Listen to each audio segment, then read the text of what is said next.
There was a poet one time who said that the universe isn't made of atoms, it's made of stories. That's certainly true of the universe of the mind. And most stories involve suffering.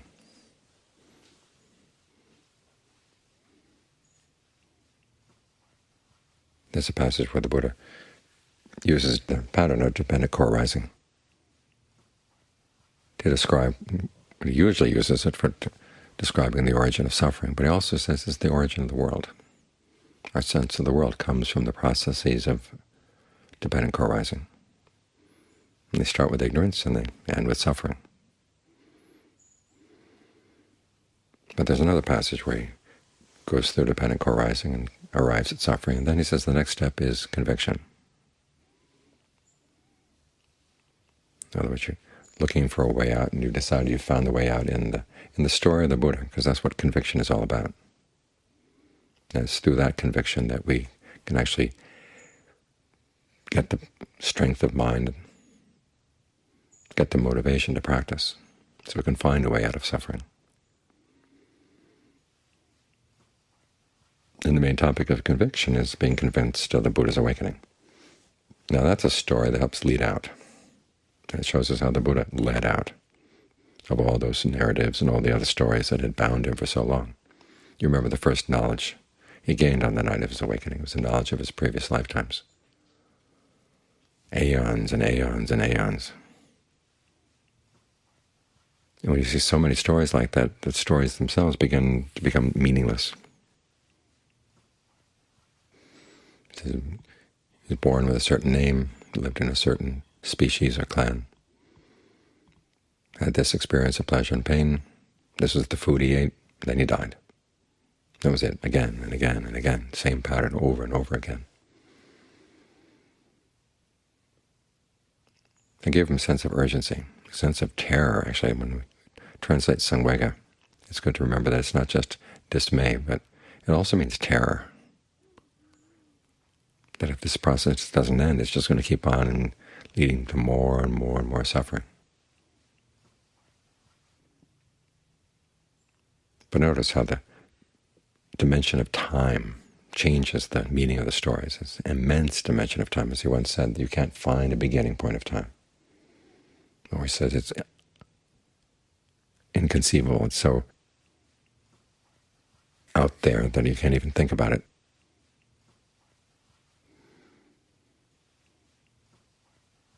And he talked about how he would use this sense of time when he was teaching his students. He said it's hard to find someone who hasn't been your mother, someone who hasn't been your father, someone who hasn't been your brother or sister, son or daughter. This is especially true of people who are close to us. The person who's now your mother might have been your son in a previous lifetime.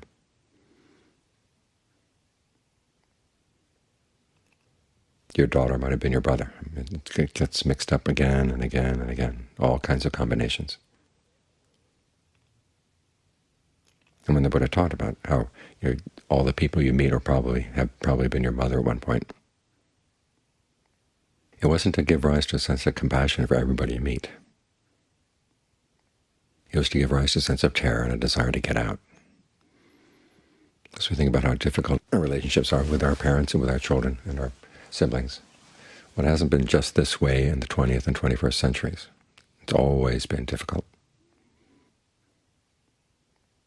We keep going back and getting entangled over and over again. And so what the Buddha looked for was a way to dissolve these entanglements and dissolve these stories.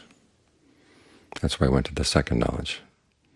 The question was, how is it that people are reborn? Because when he looked at his own many, many lifetimes, he didn't see the pattern as to why. Sometimes he was a deva, sometimes he was down in hell, sometimes he was an animal, sometimes he was a human being. What was the pattern?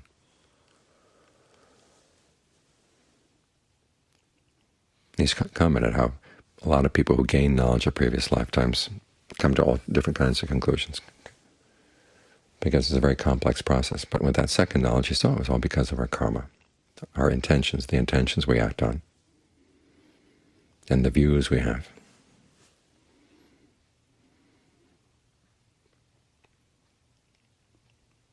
that insight, too, began to dissolve a lot of the stories where you've been the victim of something or somebody's actions. We have to accept the fact that we've probably victimized other people in the past, not necessarily the person who's victimizing you now, but somebody.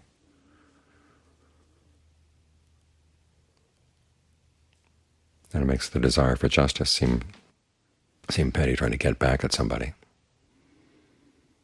Because that's why we keep coming back again and again. There's a Pali term, vera, which means basically the animosity where someone has done you wrong and you want to get back at them. And that's what leads people to be reborn. And then they get back, and then the other side wants to get back, and who knows how the story started. So this too should give you a sense of dispassion, disenchantment with the whole process.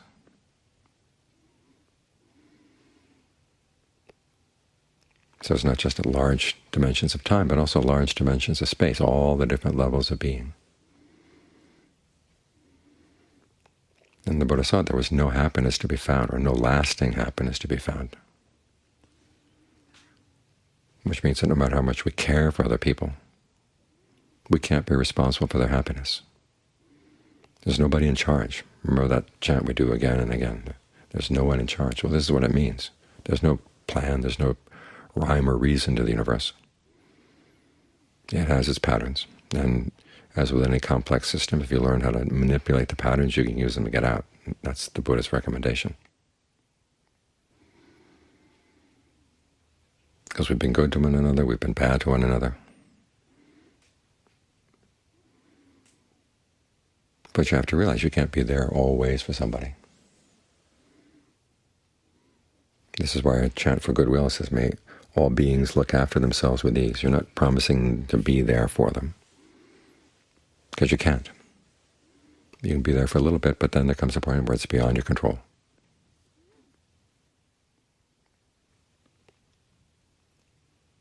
So what is there value in all of this?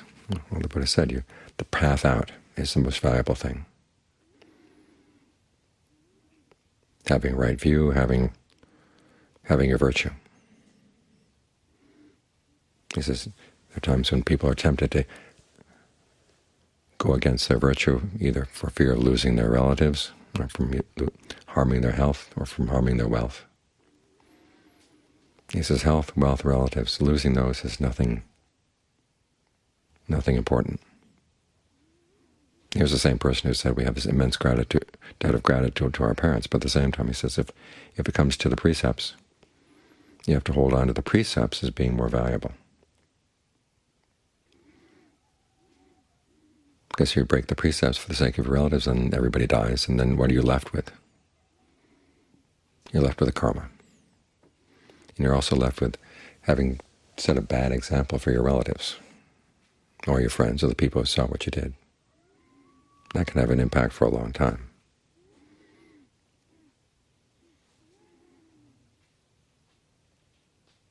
So it's good to think about these first two knowledges of the Buddha, because they put things into perspective in huge amounts of time, and you might as well say infinite time, infinite space.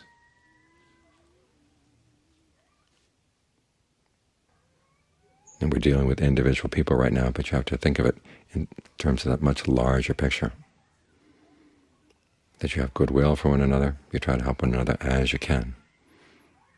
But you can't really be there for anybody else for any really secure length of time. The best thing we can do for one another is to be kind to one another and set a good example through our own practice.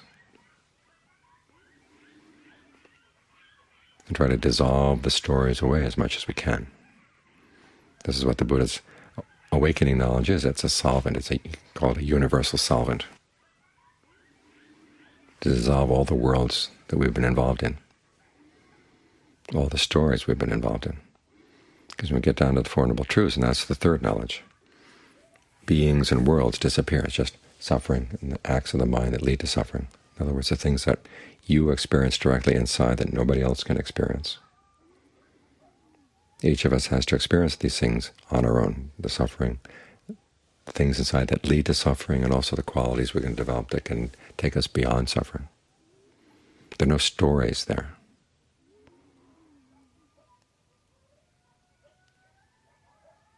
When you're really with the breath, there's no story there. That you can make a little story about how last night I meditated really well, I stayed with the breath. But if you were to give a really detailed story of your meditation, well, the breath came in, then the breath came out, then the breath came in again, then went out again, then it came in again, went out again, adjusted a little bit, then it came in again. Not much of a story.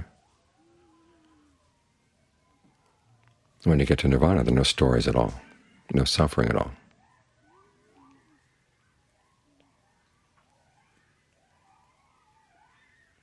So the Buddha's knowledge is a solvent for all the stories and all the suffering that we've been creating, and we've been creating with other people. Now, other people may continue wanting to create suffering, but you can't say, well, I'm going to put my practice aside for their sake, because they're just going to keep on wanting to create suffering. You can't keep on playing their games.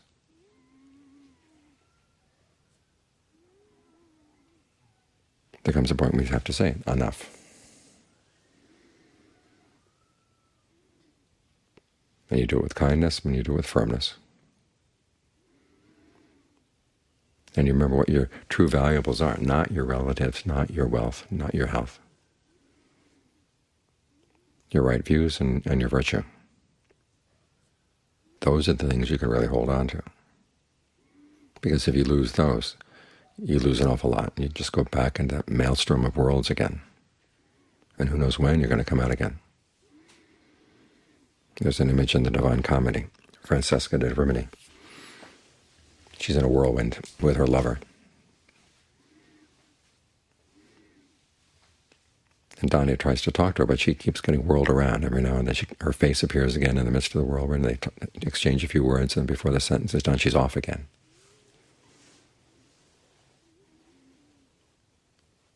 And that's what our encounter with one another is like in these worlds. We pass briefly. So we try to make whatever message we can get to another a kind message, a helpful message, but ultimately realizing that each of us has to be responsible for his or herself, his or her own happiness. I've told you the time when I was first ordained.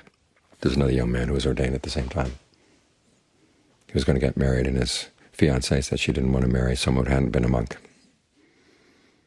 So he was going to ordain for a couple of weeks. Well, at the end of the couple of weeks, he decided he really liked being a monk. It was something he didn't expect at all. So the day before, his parents and his fiancée came to pick him up at Janfu and gave a talk on how much debt we have to our parents. And so the monk eventually was willing to go back home, disrobe, and get married. And that was what his parents and his fiancée wanted. Then I started thinking about my own parents and my own family. A couple of days later, I mentioned this to Janfu, and he said, look, we were born in this world, we come alone, we go alone. Nobody hired us to be born. We have to figure out our own meaning in our own lives, find happiness for ourselves. We try to do it wisely and not harm anybody, but ultimately it's each person for him or herself.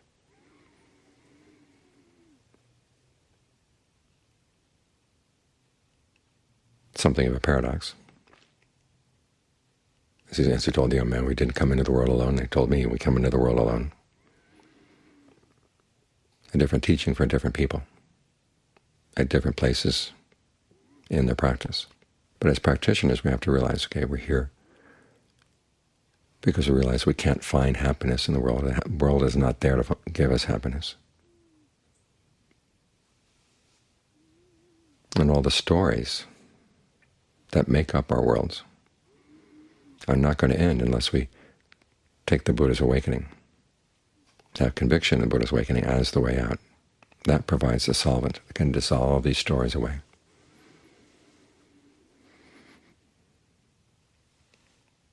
And it's only then that true happiness can be found, that happiness that doesn't harm anybody. Because that's the other part of these worlds that we go through, these stories we go through. Even as we're trying to help one another, we end up harming one another in lots of ways. So the best course of action is try to find a way out.